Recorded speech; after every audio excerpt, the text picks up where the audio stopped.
Bismillahirrahmanirrahim. Assalamualaikum warahmatullahi wabarakatuh. Halo Solih dan Solihah, apa kabarnya hari ini? Semoga selalu dalam keadaan sehat ya. Amin. Alhamdulillah, bertemu kembali dengan Bu Fiska di pembelajaran ilmu pengetahuan alam. Teman-teman sudah siap untuk belajar IPA? Oke, sebelum kita belajar, seperti biasa kita mulai pembelajaran kita dengan berdoa sebelum belajar ya. Let's pray and pray and bend my hands. A'udzu billahi minasyaitonir rajim.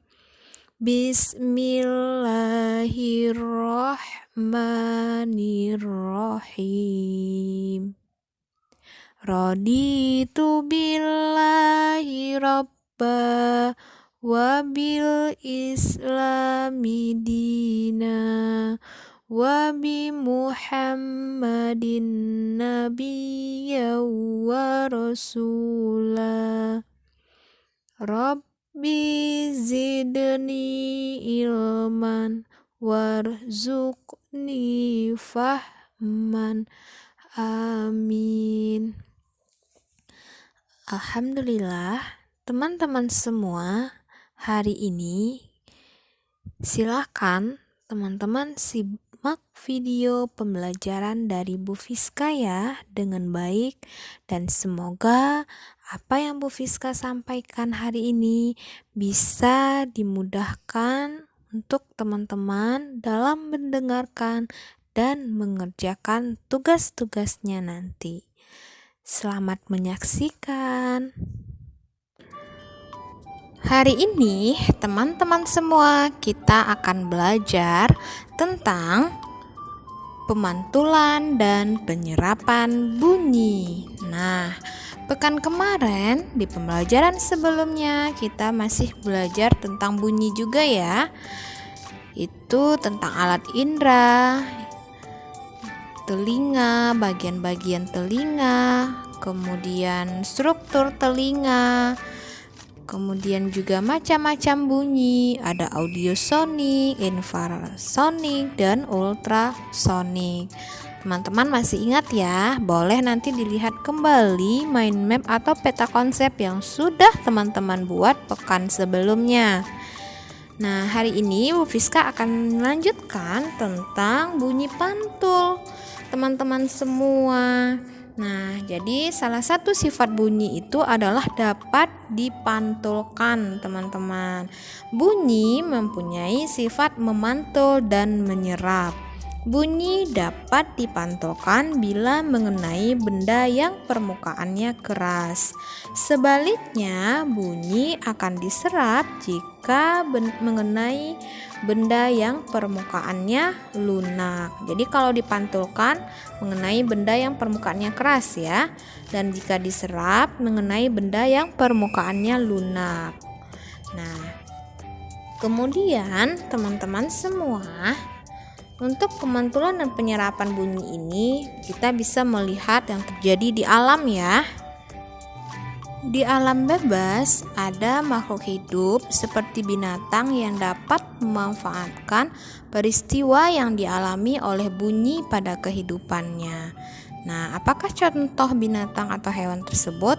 Salah satunya adalah kelelawar, teman-teman. Jadi kelelawar ini mengandalkan pemantulan bunyi dalam melangsungkan kehidupannya sehari-hari. Kelelawar ini memanfaatkan bunyi untuk mencari makanan di waktu malam hari dalam kondisi yang gelap. Nah, jadi kelelawar ini juga dapat memancarkan bunyi ultrasonik melalui mulut atau hidungnya saat terbang. Masya Allah. Jadi salah satu sifat bunyi itu adalah bunyi dapat dipantulkan. Nah, selain itu juga dapat mengalami penyerapan ya. Contoh peristiwa pemantulan bunyi ini juga dapat terjadi ketika kita berada di ruangan besar dan tertutup, teman-teman. Nah, kemudian ini ketika misalnya suara pantulan ya. Misalnya teman-teman berteriak nih, dinding meja terdengar teriakan kita yang memantul. Kemudian suara pantulan ini diakibatkan oleh suara kita yang teriak, kemudian dipantulkan oleh permukaan dinding yang keras. Nah, kemudian benda yang dapat menyerap bunyi ini dinamakan sebagai peredam bunyi. Nah, beberapa benda yang dapat dipergunakan sebagai peredam bunyi ini apa contohnya? Antara lain ada kain, ada karet busa, ada gabus, ada karpet, dan wol. Jadi itu salah satu beberapa contoh benda yang dapat menyerap bunyi ya teman-teman, yang dapat dinamakan sebagai peredam bunyi. Kemudian bunyi ini mempunyai sifat merambat, memantulkan, dan menyerap.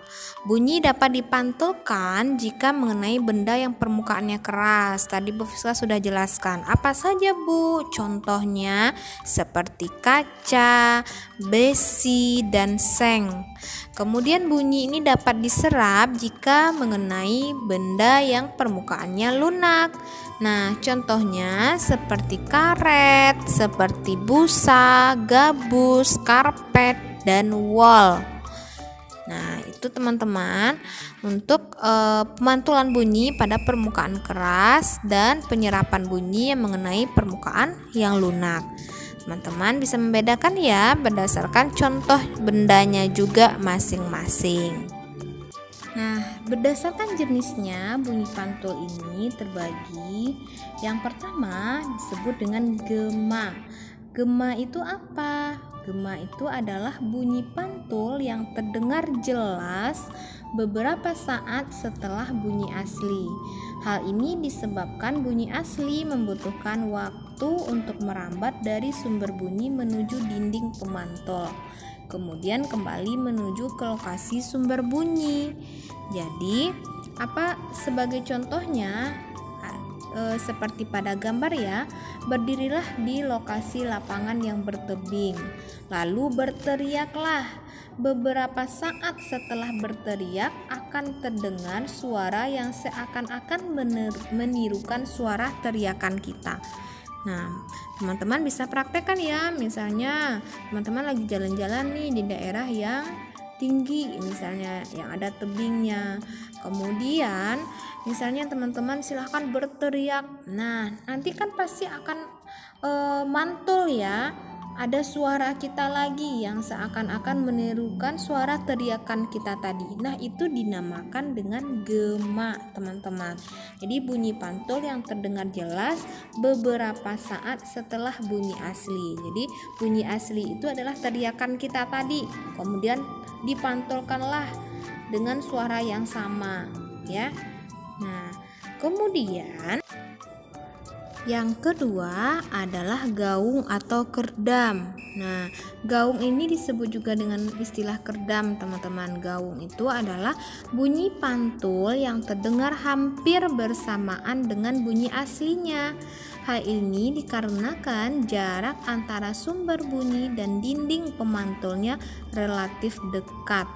Gaung terdengar tidak jelas sehingga menimbulkan masalah, terutama saat pengaturan suara dalam pertemuan atau acara seperti konser, seminar, dan tempat hiburan atau bioskop. Nah, jadi gaung ini teman-teman itu menyebabkan suara menjadi tidak jelas ya, karena mantul. Jadi ada dua suara jadinya sehingga menimbulkan masalah terutama saat pengaturan suara. Nah, gaung ini dapat mengganggu suara atau bunyi di suatu acara.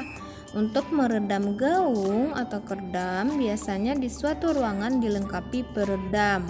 Peredam dapat berbahan kain, wol, busa, karpet, dan kertas. Seperti yang Bu Fiska jelaskan tadi ya. Di peredam ini dipasang pada dinding atau lantai ruangan.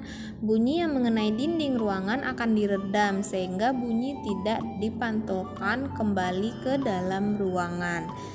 Hasilnya, suara yang terdengar di ruangan hanya bunyi asli tanpa ada gaung. Jadi, harus ada peredam ternyata teman-teman ya.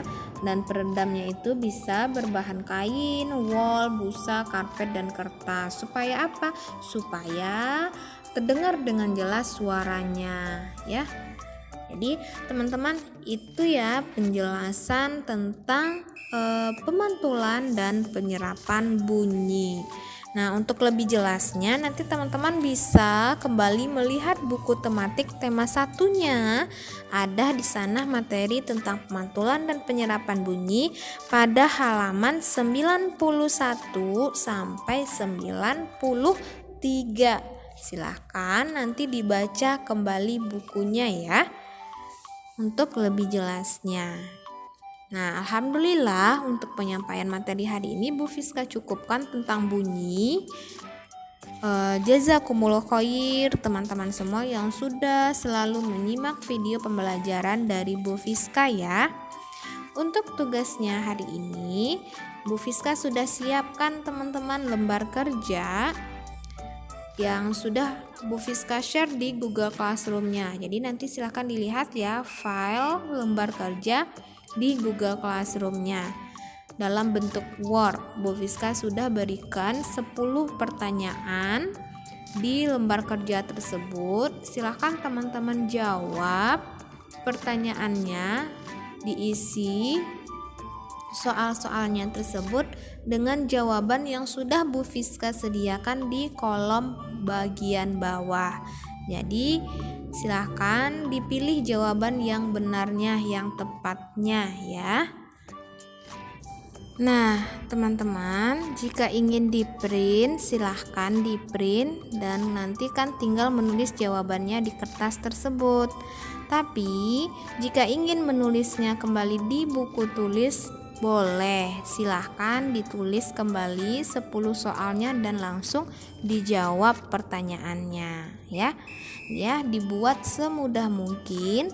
Nanti tugasnya silahkan difoto dan dikirim ke Google Classroom-nya kembali. Baik teman-teman semua, kita tutup pembelajaran kita hari ini dengan membacakan hamdalah alhamdulillahirabbil alamin dan doa kafaratul majlis subhanakallahumma wa bihamdika asyhadu alla ilaha illa anta astaghfiruka wa atubu ilaik.